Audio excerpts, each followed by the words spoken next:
तो टोनी और रूडी दोनों एक ही दोस्त है और बहुत ही ज़्यादा अच्छे दोस्त, लेकिन एक फ़ैन होते हुए, एक सुपर हीरो फ़ैन होते हुए हमें इन दोनों के बीच में लड़ाई करवानी होगी। और कुछ मैं स्टेजेस रखूँगा, वो देख लीजिए।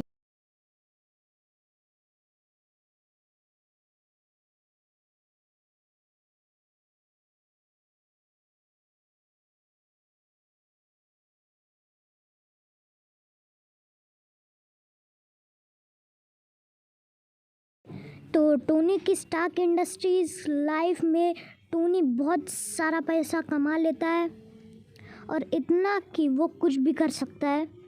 तो मैं आपको स्क्रीन पे बताता हूँ वो कितने पैसे कमा लेता है।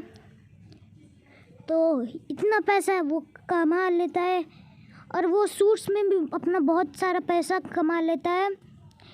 एक लैम्बोर्गिनी से ज़्यादा पैसा वो अपने सूट्स पे डाल देता है। और उसने आयरन मैन 3 में तो अपने पूरे के पूरे सूट्स को जला डाला था पेपर के लिए, बिलियंस के सूट, लेकिन उसको एज ऑफ अल्ट्रॉन में वापस सूट बनाना पड़ा। तो और मिलिट्री और टोनी स्टार्क के बीच में कुछ था जिसके वजह से नहीं, टोनी को मिसाइल्स उसको भेजना पड़ता था, वेपन्स, ताकि अमेरिका मिलिट्री के मदद से, टोनी के वेपन्स की मदद से उसको, उसके देश को प्रोटेक्ट कर पाए। इसलिए टोनी बहुत पैसा कमा लेता था। लेकिन जब रोडी ने सूट चुराया था आयरन मैन 2 में, तो उसे ज़बरदस्ती आयरन मैन 2 का वो आर्मर ज़बरदस्ती इवान वैंको से करवाना पड़ा था, थोड़ा मॉडिफाई, मेरे ख्याल से तो घटिया ही था। लेकिन वो चुराया वो सूट था। और हम इन दोनों के पैसे की बात किया जाए तो टोनी का पहले ही बता दिया है मैंने। और रोडी 30 डॉलर्स कमा लेता है एक महीने में। और यहाँ पे पैसे भी बहुत सारे हैं, तो हमें 1 पॉइंट देना पड़ेगा आयरन मैन को। इंटेलिजेंस के बारे में अब बात कर लेते हैं। तो टोनी स्टार्क के पास इतना अच्छा दिमाग है कि उसने अपना पूरा पैसा खर्च करके मार्क 1 बनाया, मार्क 1 नहीं, मार्क 2, मार्क 3 ऐसे सूट्स बनाए, आपको तो पता ही होगा। लेकिन हम दूसरी तरफ देखा जाए तो दोनों अपनी अपनी फील्ड में बहुत ज़्यादा इंटेलिजेंट है। और आप सोचो, लेकिन पहले उसके बाद मैं बता दूं कि ये जो आप मैगज़ीन्स देख रहे हैं, ये खुद टोनी ने बनाए हैं उसकी चीज़ों को बताते हुए। लेकिन दोनों तरफ अपनी फील्ड में ही अच्छे हैं। टोनी ने एक नैनोटेक का आर्मर बना लिया था, लेकिन अगर आप सोचो कि आयरन मैन को मिलिट्री में डाल दिया जाए और वॉर मशीन को आयरन मैन के काम में डाल दिया जाए, बहुत गड़बड़ हो जाएंगी। इसलिए गाइस हमें इन दोनों को 1-1 पॉइंट देना पड़ेगा। तो नंबर 3 की तरफ चलते हैं, आर्मर्स, वेपन्स एंड एआई की तरफ।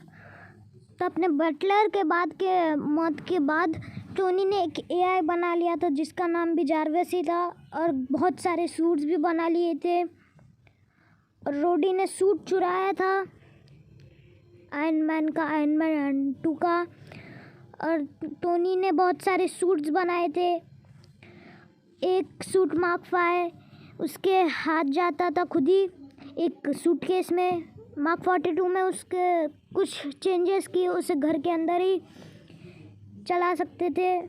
उसने हल्क बस्टर बनाया, उसने नैनोटेक से चलने वाला सूट बनाया था ना, उसको अच्छी टक्कर दी अपने आर्मर्स के साथ। और उसने थैनोस के स्टोन की एनर्जी भी सोखी थी अपने शील्ड के मदद से। और उसने नैनो गॉन्टलेट भी बनाया है। तो इंटेलिजेंस तो टोनी के पास भर भर के है। और लेकिन हम यहाँ इंटेलिजेंस की बात नहीं कर रहे, हम यहाँ आर्मर्स की बात कर रहे हैं। तो तो आर्मर्स तो उसने एंड गेम में तो ऐसा आर्मर बनाया जो कुछ सेकंड के लिए ही सही लेकिन एनर्जी को सोख पाया। नया स्टोन्स की, इन्फिनिटी स्टोन्स की, जिसे मैं पत्थर ही बुलाऊंगा, मैं इन्फिनिटी स्टोन्स नहीं बुलाऊंगा। और दूसरी तरफ रोडी के आर्मर और सब के बारे में बात किया जाए तो तो रोडी को एक नया सूट मिला था आयरन मैन 3 में, लेकिन वो सूट आयरन मैन 2 का ही सूट था, मतलब वो सिल्वर वाला मार्क 2 वही सूट था, लेकिन उसमें कुछ चेंजेस किए गए थे, जैसे कि उसकी कलर, वेपन्स और सूट थोड़ा और बल्कि हो गया था। और उसके पास शोल्डर बल गन थी और एक शोल्डर मिसाइल भी थी। लेकिन उसे एज ऑफ अल्ट्रॉन में भी नया सूट मिल गया जो कि स्टार्क ने बनाया था, टोनी ने बनाया था ऑफ कोर्स। तो यहाँ पे टोनी और आयरन मैन की, मतलब टोनी और वॉर मशीन की कभी लड़ाई हो नहीं सकती, लेकिन यहाँ पे भी आयरन मैन ही जीतता है। लेकिन पॉइंट देने के पहले हम थोड़ा सा और भी डिस्कस कर लेते हैं। तो वॉर मशीन के पास एआई तो नहीं है, मतलब था, लेकिन वो धीरे धीरे बात करना बंद कर दिया इवन वैंग को घटिया से वजह से ही।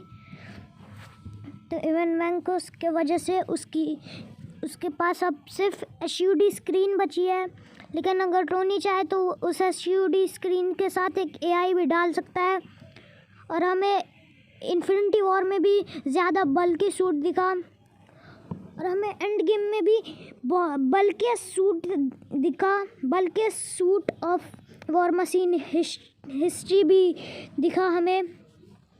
और इसके पास 2 बल्क गन थी पीछे, 2 बहुत सारी मिसाइल गन्स थी और ये भी नैनोटेक पे ही चलता था थोड़ा थोड़ा, लेकिन ये प्लैटिनम और उसी मेटल से चलता था, इसमें थोड़ा सा नैनोटेक था।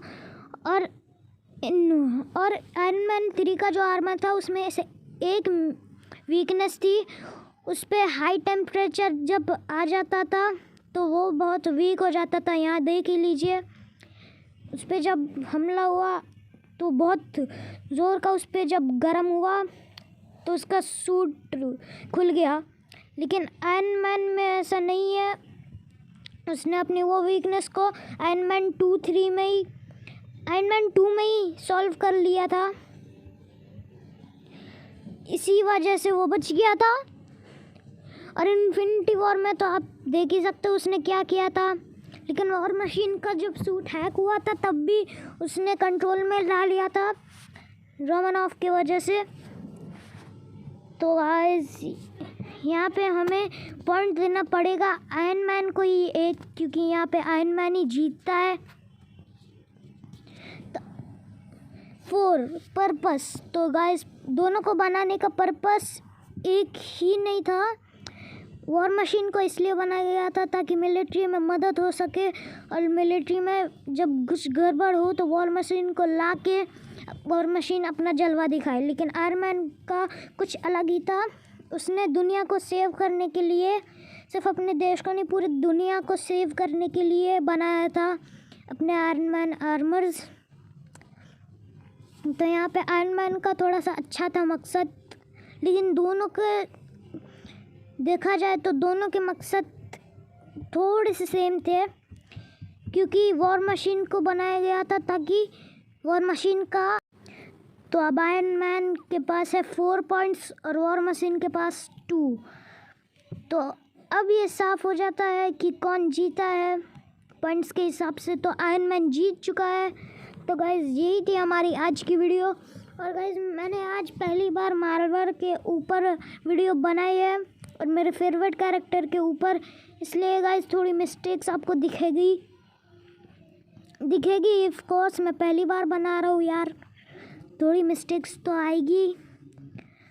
तो गाइज़ आज के लिए इतना ही, अगली वीडियो में मिलेंगे। Thanks for watching.